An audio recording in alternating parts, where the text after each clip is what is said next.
Assalamualaikum warahmatullahi wabarakatuh. Perkenalkan, nama saya Ersy Putri Utami dan rekan saya Ramadan Arisa Putro.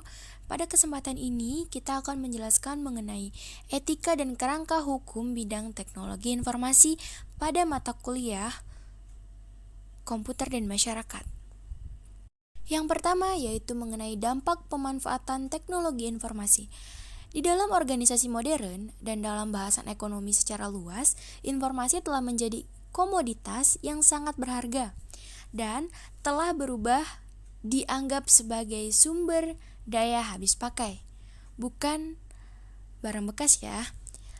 Dalam suatu organisasi perlu dipertimbangkan bahwa informasi memiliki karakter yang multi-value dan multidimensi. Dari sisi pandangan teori sistem, informasi memungkinkan kebebasan beraksi, mengendalikan pengeluaran, mengefisienkan pengalokasian sumber daya dan waktu. Sirkulasi informasi yang terbuka dan bebas merupakan kondisi yang optimal untuk pemanfaatan informasi. Selain dari dampak positif dari kehadiran teknologi informasi pada berbagai bidang kehidupan, pemakaian teknologi informasi bisa mengakibatkan atau menimbulkan dampak negatif bagi pengguna atau pelaku bidang teknologi informasi itu sendiri, maupun bagi masyarakat luas yang secara tidak langsung berhubungan dengan teknologi informasi tersebut. Pakar Teknologi Informasi Indonesia berpendapat bahwa potensi-potensi kerugian yang disebabkan pemanfaatan teknologi informasi yang kurang tepat menimbulkan dampak-dampak sebagai berikut. Yang pertama, rasa ketakutan, keterasingan, golongan miskin, informasi dan minoritas, pentingnya individu, dan terakhir yaitu tingkat kompleksitas serta kecepatan yang sudah tidak dapat ditangani. Informasi jelas dapat disalahgunakan. Polusi informasi yaitu propagasi informasi yang salah. Dan pemanfaatan informasi, baik benar ataupun salah, untuk mengendalikan hidup manusia tanpa atau dengan disadari merupakan suatu akibat dari penyalahgunaan ini. Begitu juga informasi yang tidak lengkap bisa menimbulkan salah persepsi terhadap yang menerima atau membacanya. Misinformasi akan terakumulasi dan menyebabkan permasalahan pada masyarakat. Beberapa langkah strategis yang dapat diimplementasikan untuk mengurangi dampak buruk antara lain: yang pertama, desain yang berpusat pada manusia; yang kedua, dukungan organisasi; yang ketiga, perencanaan pekerjaan atau job; yang keempat, yaitu pendidikan; dan yang terakhir, umpan balik dan imbalan. Selanjutnya yaitu mengenai etika penggunaan teknologi informasi. Etika secara umum didefinisikan sebagai suatu kepercayaan atau pemikiran yang mengisi suatu individu yang berada bisa dipertanggungjawabkan terhadap masyarakat atau perilaku yang diperbuat. Biasanya pengertian etika akan berkaitan dengan masalah moral. Moral itu sendiri adalah tradisi kepercayaan mengenai perilaku benar dan salah yang diakui oleh manusia secara universal.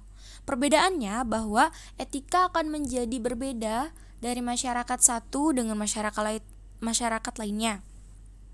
Sebuah survei menyebutkan bahwa penggunaan software bajakan yang berkembang di Asia saat ini bisa mencapai lebih dari 90%, sedangkan di Amerika kurang dari 35%. Ini bisa dikatakan bahwa masyarakat pengguna software di Asia kurang etis dibanding di Amerika.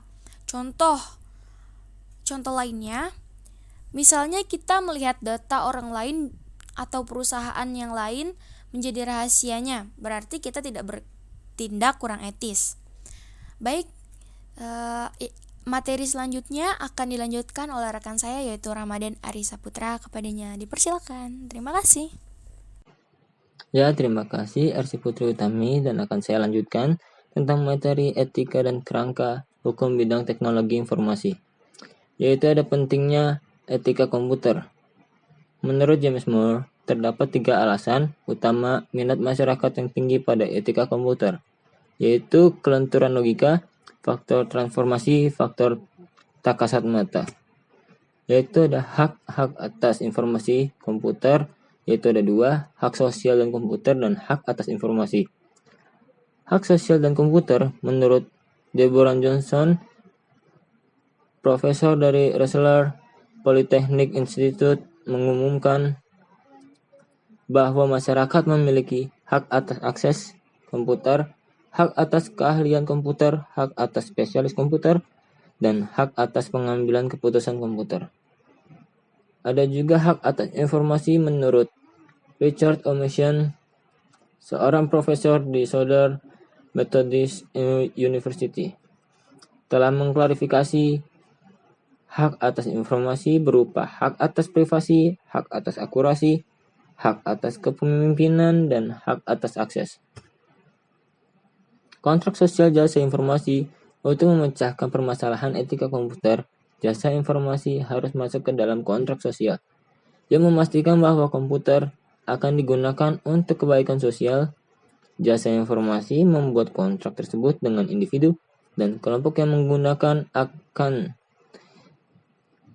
dipengaruhi oleh output informasinya. Kontrak tersebut tidak tertulis tetapi tersirat dalam segala sesuatu yang dilakukan jasa informasi.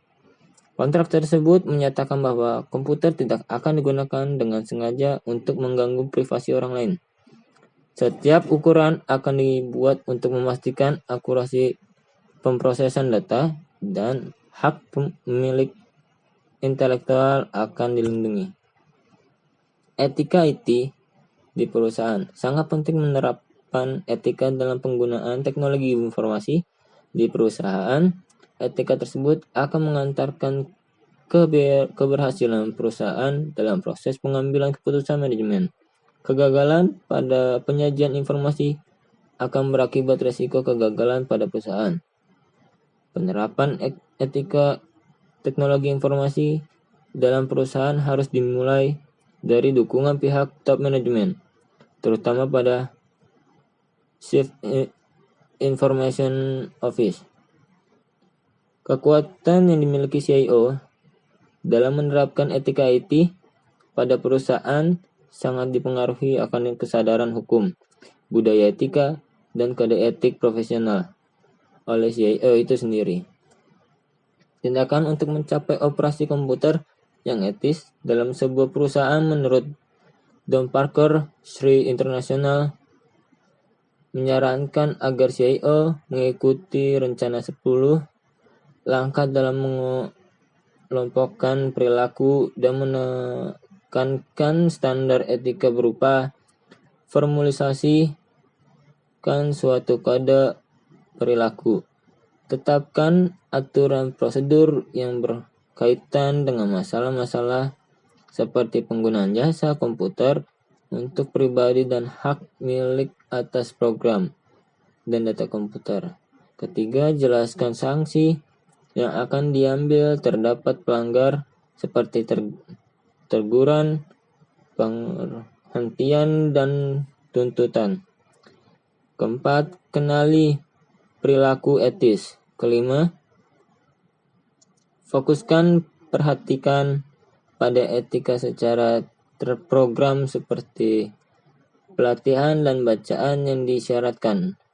Promosikan undang-undang kejahatan komputer pada karyawan.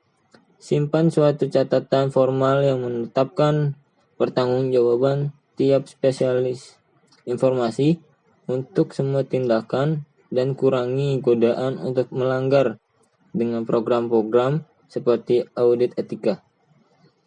Selanjutnya ada mendorong penggunaan program-program rehabilitasi yang memperlakukan pelanggar etika dengan cara yang sama, seperti perusahaan mempedulikan pemulihan bagi alkoholik atau penyalahgunaan obat bius.